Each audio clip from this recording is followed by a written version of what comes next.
Lord, susunod po ako sa utos mo. Ako po si Father Fiel Pareha at ito po ang ating segment, ang Daily Devotion, na kung saan tayo po ay magdarasal, magbabasa at magninilay kasama ng salita ng Diyos sa buong taon. Manalangin tayo. Sa ngalan ng Ama, ng Anak at ng Espiritu Santo. Amen. Halina, banal na Espiritu, liwanagan mo ang aming puso at isip, nang maunawaan at may sa buhay namin ng iyong salita. Amen. Our Bible passage for today is from the book of the Acts of the Apostles, chapter 5, verses 27 to 33, and I read it for you. When they had brought them, they had them stand before the council. The high priest questioned them, saying, "We gave you strict orders not to teach in this name. Yet here you have filled Jerusalem with your teaching, and you are determined to bring this man's blood on us." But Peter and the apostles answered, "We must obey God rather than any human authority. The God of our ancestors raised up Jesus, whom you had killed by hanging him on a tree. God exalted him at his right hand as leader and Savior, so that he might give repentance to Israel and forgiveness of sins.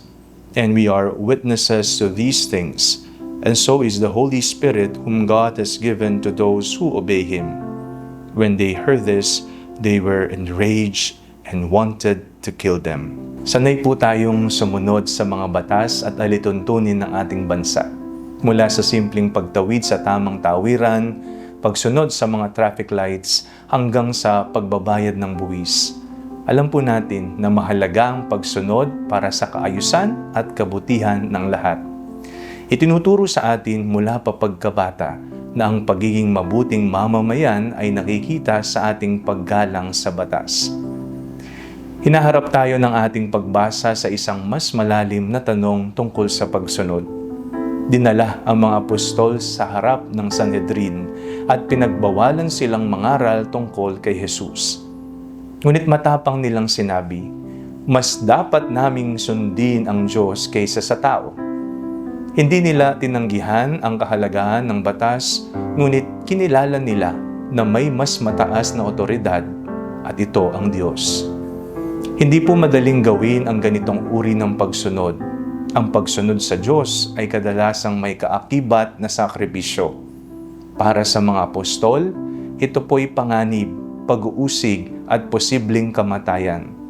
Para sa atin, maring ito ay pagtindig sa tama kahit hindi popular, pagiging tapat kahit may tukso, o pagsasabuhay ng pananampalataya kahit nahihiya tayo.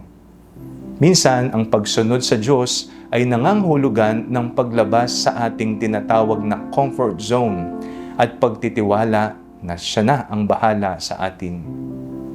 Ang tunay na pagsunod sa Diyos ay hindi lamang pagsunod kapag madali ang lahat, kundi lalo na kapag nahihirapan na tayo. Ito ay pakikinig sa Kanyang tinig sa ating konsensya, sa Kanyang salita at sa mga pangyayari sa ating buhay.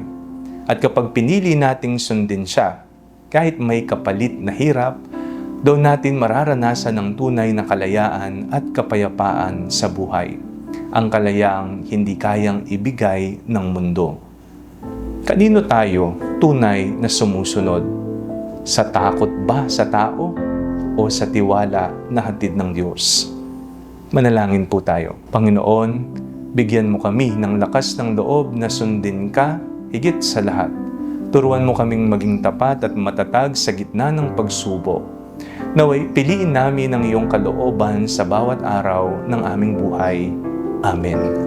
Sa ngalan ng Ama, ng Anak at ng Espiritu Santo. Amen.